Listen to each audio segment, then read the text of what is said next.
Mona and ZK. We're now at the final session of the day before lunch, and it's one you absolutely do not want to miss.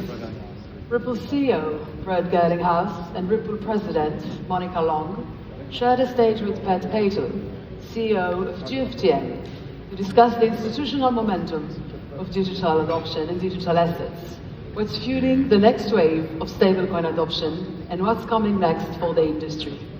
Please join me in welcoming them on stage.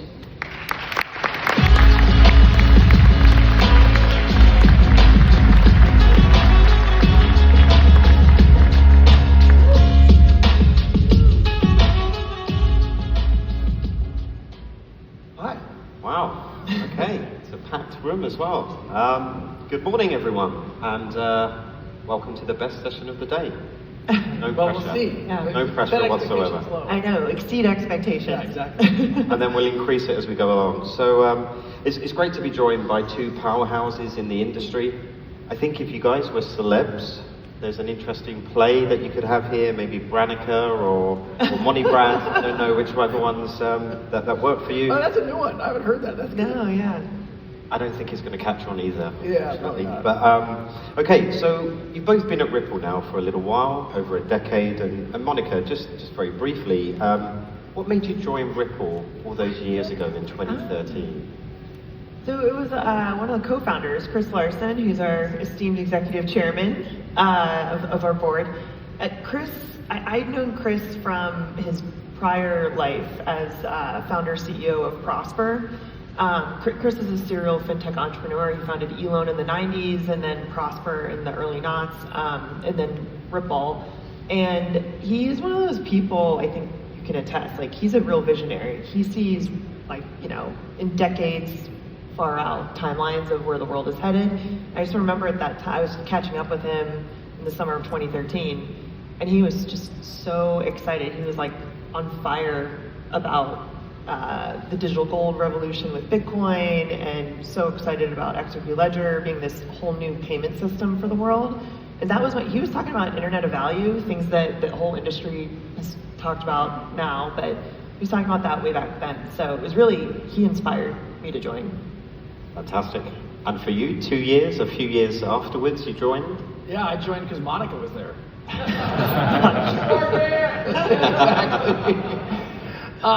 Look, it's kind of a funny story. I had been introduced to Bitcoin in 2012, and I invested a little bit in Bitcoin, but I always had this is not an anti-Bitcoin statement. I'm pro-Bitcoin. I'm nervous every time I say anything that people are going to be like, oh, Brad's anti-Bitcoin. I'm not. But I remember thinking like that maybe the Achilles heel to Bitcoin might end up being this very anti-bank, anti-government. And I still to this day kind of, like, we're not going to have a completely separate parallel system. There's going to be lots of bridges between traditional finance and what we now call decentralized finance. And when I was recruited, and I got a recruiting call about Ripple, and I remember the recruiter called and he's like, have you heard of Ripple? I lied, and I said yes. And I said, but remind me what they do. And actually, I mean, and Monica may remember this, he was describing a payments company, and I said, look, I'm not a payments guy. I gave them names of people I knew at PayPal and Visa, and trying to like push off to somebody else. And the recruiter kind of made fun of me because I wasn't working at the time. He's like, what else are you doing? Like, just come in and meet with Chris. And I agree with Monica. I mean, Chris is one of these guys who just sees around corners. And like, we all have our own superpowers.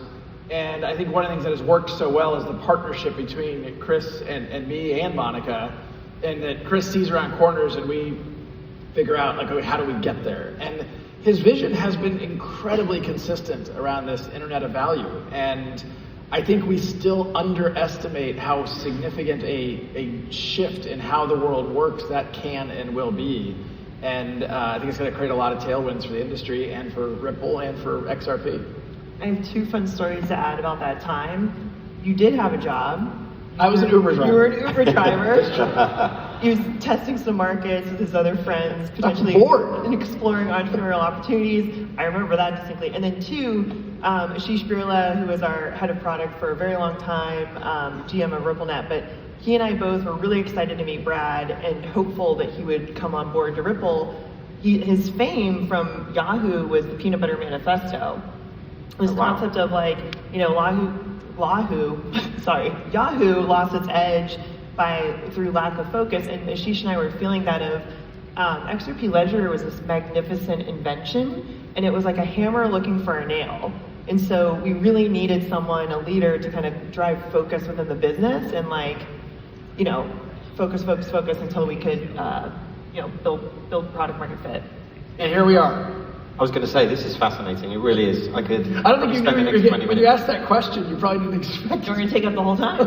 No, it was a gamble.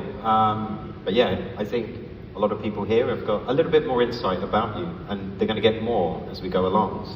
But we're going to play a little quick fire round to keep the momentum up, I think. So it's a game of underrated, overrated. And so it's where I'll put a phrase or a word and the simple answer of whether you think it's underrated or overrated. So we'll start off with a few easy ones. Lawyers working in crypto. Okay, Brad. Well, you didn't say Stu Alderoni is underrated. Lawyers in crypto maybe at large. I think mostly underrated. Like they're not that all lawyers in crypto are wonderful, and certainly I've had encounters. I mean, the other side of the SEC case, those are lawyers at the SEC making arguments that you think are complete. I don't think they were good actors, and as the judge said, they were not following a faithful allegiance to the law. So those lawyers, I think, are overrated. Okay. So I was kind of going in a different direction with this. As a child, you wanted to be a lawyer. Dig into this a little bit as well. So when I was a kid, this is maybe I'm 10 or 12 years old. Like, you don't know anything. But my grandfather was a lawyer in the telecom industry, and I was enamored with what I saw of his professional career, and I thought, I want to be a lawyer. Now, Monica thinks it's just because I like to argue. Yeah, he does. But yeah, that was my original. That's what I thought. But as you go through that journey, I don't know what we want to do when we're a kid versus what we end up doing. There's a gap. There tends to be, yeah. So I tend to ask this a lot, but I think the next one was for you, actually. Orthopedic surgeons working in crypto. So this is Pat's also calling to. He'd asked us what had we wanted to be when we grew up. I was in elementary school and decided on being an orthopedic surgeon. It's not a great story. It's just that being a doctor, I wanted to help people, but I knew that orthopedic surgery would be very difficult. I am someone, I think, a pattern. I like big challenges. So you chose crypto. Yeah. I was going to say there's no link whatsoever, but at least on yours, Brad, there is a little bit of a linkage there, and the skills of argumentative seems to come across. I didn't say I'm argumentative. I said it. I'm going to ask your team for upvotes today. They're paid to answer that correctly. Yeah. Okay, we're going to switch gears now. Memecoins, underrated, overrated? We might not agree on this one. I would say underrated, in so much as if you take it for face value, there are a lot of meme coins that are outright scams. I see that. In other cases, some have kind of miraculously become real functioning markets around these meme coins. The thing that I think is really powerful, you take some of these blockchain ecosystems, meme coins really drove a lot of the ecosystem build out. By that I mean wallet infrastructure and users and capital and new developers and that kind of thing. So I think that there's lasting impact from meme coins. And if you go back to 2016, 2017, the ICO boom was the same for Ethereum. Okay. I mean, Monica's right. We're a little bit on the other side of this one. I think meme coins are generally maybe grossly overrated because I see them as just not sustainable. You know, I think one of the things that Ripple has done well, and I think many in the XRP community have done well, is think about it in long arcs of time. And I mean, look, are people going to make money or lose money in these short spikes in the meme coin industry? Sure. And I will also say I have been wrong on occasion about meme coins. For people who have followed some of my public statements, I used to really speak not so kindly towards Dogecoin. And I was just like, Dogecoin? Like, what?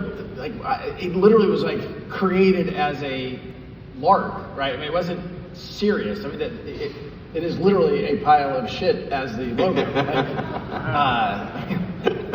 These are facts. I'm not making anything up.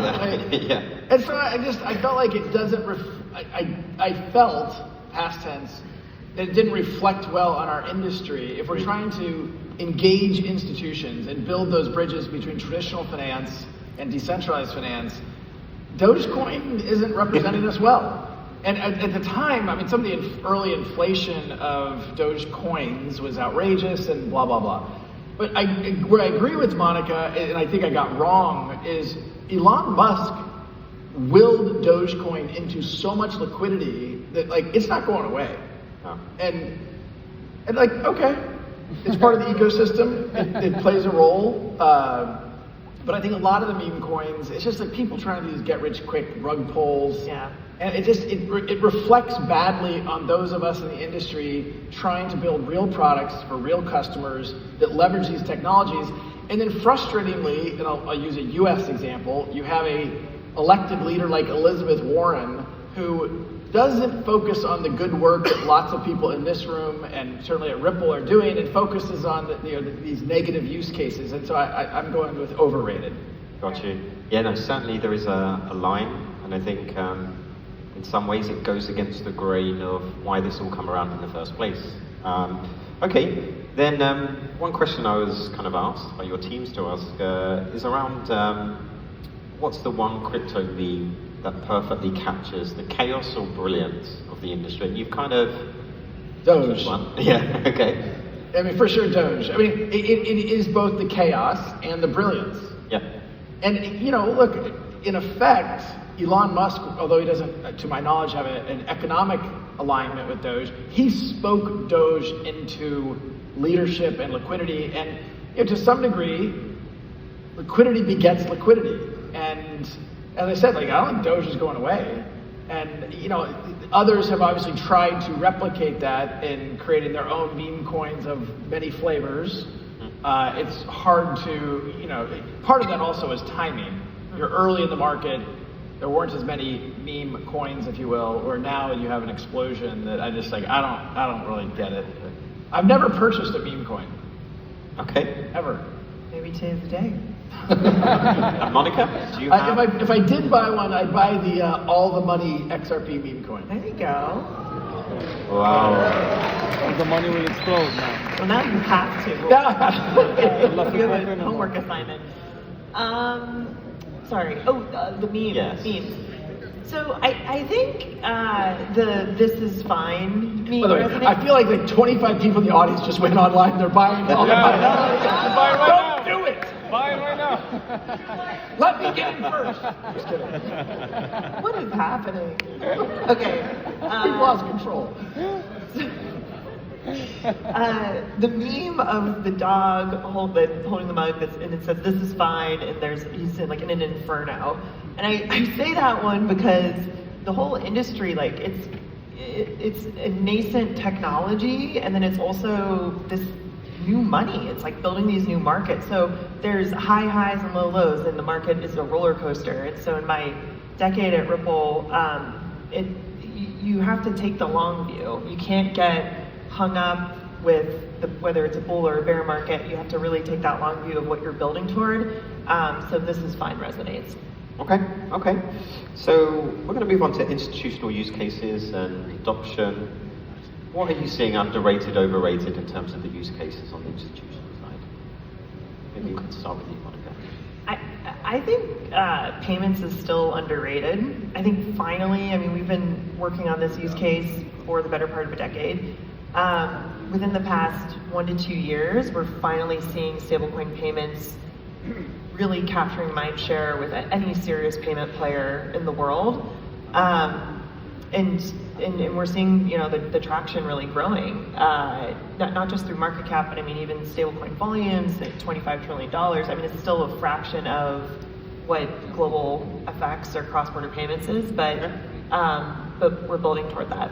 Okay, and we'll double click on this in a minute or two, but yeah, clearly you're on one side of the Same fence. question? Yes. Well, one of the things Monica and I talked about preparing for this is it's interesting to see where we disagree, and I'll pick one that we might disagree on. Okay. The institutional use case around identity, blockchain-based identity, I think is overrated. Now, let me qualify that statement. It's a beautiful vision to imagine having identity blockchain-based and being able to leverage that is a beautiful future. I love that. So that is not overrated, that's underrated. The reason why I think it's overrated as a utility and a use case is, and I frequently, maybe just for fun, I'll ask, who owns your identity? Yeah, it's not me, fortunately. It's not you. What's interesting though, the government owns your identity. Yep. If you don't have a passport or a birth certificate or a driver's license, whatever, I don't know each country's dynamic, but like, if you don't have those things, you are not who you say you are. Okay. The government owns your identity. Now, we may not like that, but I just view that as, that's just a truism. And one of the things Ripple has tried to do is we're pragmatic. Even though my philosophical view on something may be over here, to build a business and to drive the success of the XRP ecosystem, sometimes you just have to be pragmatic about the world. Even though I love the idea of blockchain-based identity as a utility for blockchains, you have to get government participation to really make it work, and I think that's really hard. Yeah. I don't think it's impossible. He is argumentative. He knew this was. He's triggered He you. would poke me, and then I would baited her. Yeah. Which I don't think is impossible. It's not. The point of like government owns our identity, so does big tech. Like this is a problem that we all face, and I do think there's such huge potential and upside toward decentralized identity and using attestations and VCs in order to make it a secure way for us to take back ownership of our identities. I agree, it's going to be a long time to get all the pieces. I want it to happen, and Ripple might even invest in companies that are trying to do it because we want it to happen. Mm-hmm. For Ripple to pursue it, I view it as too hard to get governments to lean in and to make it work. It's going to take a long time. It's just getting government participation. I mean, look, let's say you are successful. The other problem I see is if you have to have government participation, that means that the economics in terms of how much money you can make is also challenged because governments will regulate it into a place where there's a small margin. Yeah. What if you think of it as like an infrastructure component or an enabler to, so like for example, for institutions to use XRP Ledger's DEX, doing a bunch of work on permissioned domains and the permissioned DEX, but there's got to be a way to implement compliance to use the DEX. And so like, what if you think of it as more of a feature versus like a whole business? Well, I still think you have to have the government participate. I mean, one of the things that informed my view of this is, I don't know, 6 or 7 years ago, I was talking to a CEO person of a very large bank. And what he said to me was that they won't accept the KYC information from, even though the Bank of Monica or the Bank of Pat might be multi-billion or multi-trillion-dollar banks, I, as the Bank of Brad, won't accept your KYC information because if you got it wrong and then I accept yours, the impact, the negative risk to me is so high, I'm going to redo the KYC even though I think the Bank of Pat might be well run. And so I just think, anyway, it's I think, overrated utility issue. Not that, again, the vision is so pure and so beautiful for some of the reasons Monica was highlighting. I just think it's really hard. Okay. I love that style of discussion there. You can imagine what our one-on-ones are like. This is where I know I need to move on. Yeah. We can revisit it later, but this is just gonna, Okay, this is, okay, we're going to move on then. So, banks issuing their own stables. Underrated, overrated? And then there's a follow-up question. So I'll go first on this one. yeah. I think that also is overrated. In some ways, we've had banks playing with this idea for, you know, JPM coin has been out in the world as a concept for like 6 years, I think. The challenge is if you know, JPM does this, is Citibank going to accept JPM coin? No. Is B of A going to accept? Is DBS? Is MUFG? You know, and so you almost need a neutral player and neutral players. And look, I think Tether's going to continue to be successful. I think USDC is going to continue to be successful. I also think there's an incredibly exciting opportunity around RLUSD. The momentum is very positive. You know, one of the things that people don't know, I've said it a little bit publicly, but there was a period of time where Ripple was minting 20% of all USDC. And so, you know, people ask, well, why did you guys jump in? You're like, well, we're already minting. We were, if not the #1 minter of USDC, we were #1 or 2. And it's like, well, wait a minute, why don't we actually lean into this market, particularly around our customer segment, around institutional use cases? And I think many people now are increasingly understanding some of our strategy around Hidden Road and how Hidden Road can really drive significant adoption in expanding the stablecoin market. We're not trying to beat USDC or Tether. I think those will continue to thrive and do well. Can make the pie bigger. I think just a similar question, but not the same one. Banks having the ability to successfully issue their own stables. Yeah, I mean, they're doing it. And I think my response in terms of under or over, it's like to be seen. I mean, Brad makes some valid points here just about, you know, how many stable coins will there be. The more USD issuers you have, you start to fragment liquidity across, you know, different issuers, different chains, different liquidity pools, etc. So I think what we can agree on and what we know is that the market's going to expand, you know, by multiples over the next few years, and like there will be more issuers coming to the market. I think maybe the use case with bank-issued stablecoins is, especially with the large banks, where they create a network amongst themselves and they're using their issued stables for interbank settlement. So it's just making their kind of existing kind of legacy world interbank payment settlement mechanisms more efficient through blockchain, which is probably, we have seen some examples of that, like I think JP Morgan's efforts were based on that. And this also calls back to like our first strategy and our first go-to-market was working with the big banks on a product, you know, called RippleNet, and we found a lot of success there. So I also know from working with those banks as customers that there is a need for this, for greater efficiency and transparency amongst them. Yeah, no, on the grapevine we're hearing a number of communities considering this, and the work's going on, but I think they're in the pilot stage still to really come out and talk about it. The next one then, Brad, for you is the rise of non-USD stables. Oh, yeah. So the way I think about it, I mean, obviously today I think the market is 90 to 95% US dollar stablecoins, as we talked about, dominated by Tether and USDC. You know, I think if I were to fast forward, as Monica described, we do at Ripple try to think in, you know, longer arcs of time. Like, sorry, what does that look like 10 years from now? You know, I think data today would say the US dollar as a reserve currency in the world is maybe 60 to 65%. And I would assume that you would see the stablecoin market evolve similarly to that over a longer arc of time. Clearly, other reserve currency players would like to make sure that the adoption of stablecoins doesn't erode their position as a reserve currency. Today, you haven't seen that as much, in part because I get, you know, there are use cases around stablecoins for payments that are profound and I think will totally change corporate treasury operations in a bunch of ways.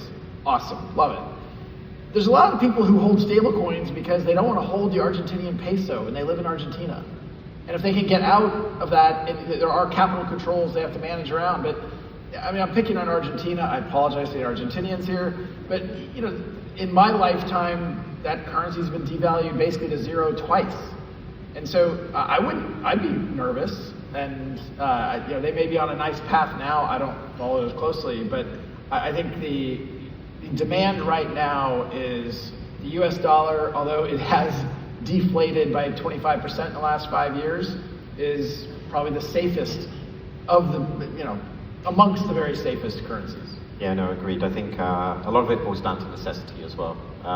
Okay, we're going to switch a little bit here because we have 7 minutes left. I have a whole raft of questions still. Tokenization of real-world assets, and rather than ask you the underrated, overrated, I think we know it's the direction of travel. There's been a lot of discussions around this for a number of years, the last few years for sure. From your perspective, Monica, what makes the current moment feel different, and how is Ripple supporting real adoption here?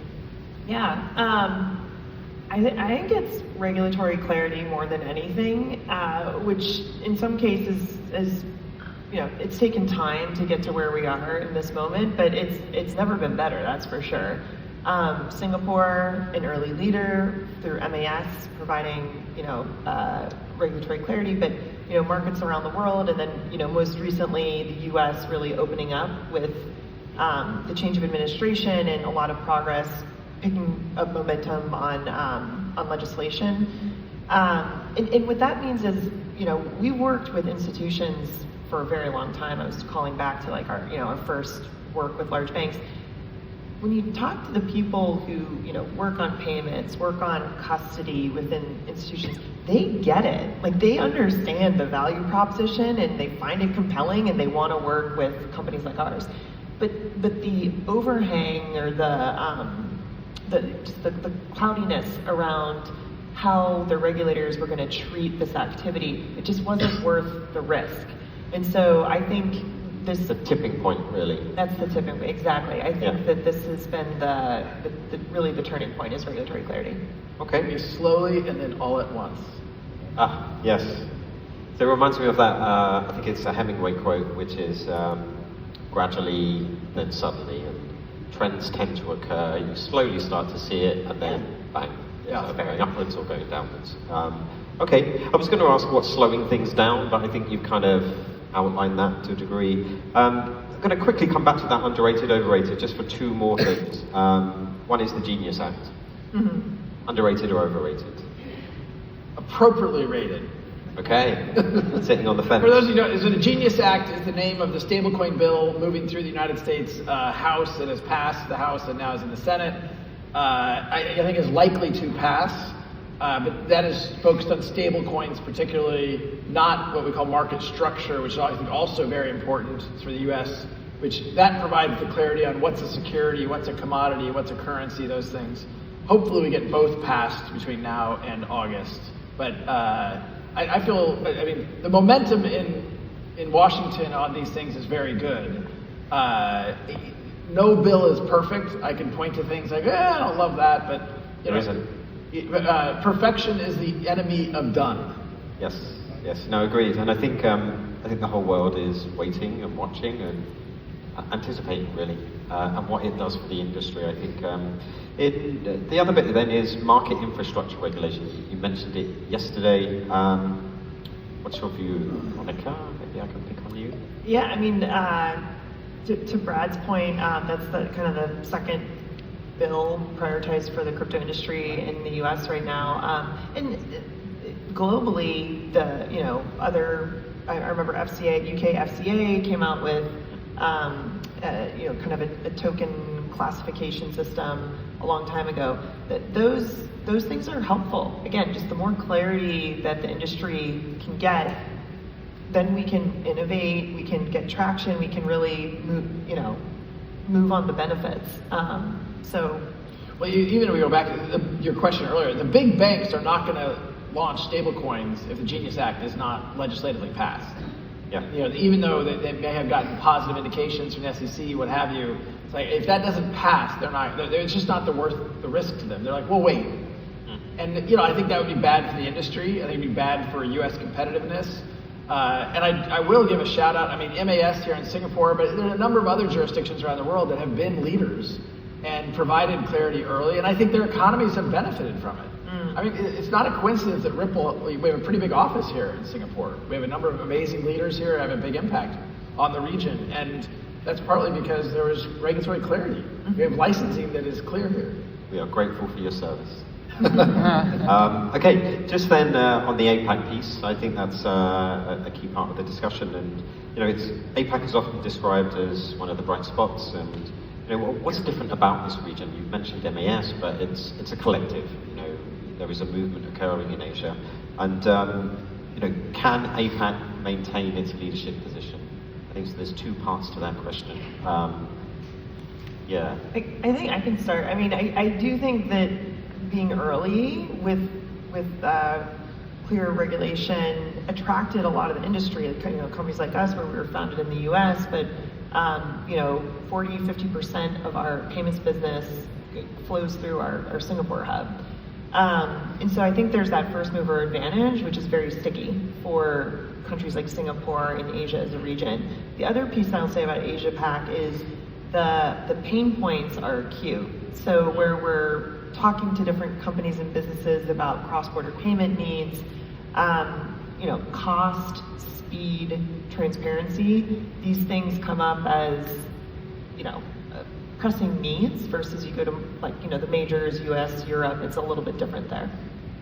The only thing I'll add is I think as a community, I mean that broadly, across Singapore, across Southeast Asia, you have a community of entrepreneurs. Like the energy that I feel being here, I mean, it's I think profound. I remember visiting Vietnam for the first time, now this is 15, 20 years ago, but just feeling the energy of the community. And look, I think everyone knows well that the crypto acceptance in South Korea, in Japan, these are communities that are leaning into new technologies and have often, more often than not, been leaders in technology. And so I think this will continue to be a region that thrives and leads, and I think you'll see more and more faster adoption, partly as you see the US as a regulatory leader, that a lot of other countries look to the US, that I think people grossly underrated how much momentum is going to be created by the largest economy in the world finally shifting into a pro-innovation, pro-crypto posture. Yeah, it's huge.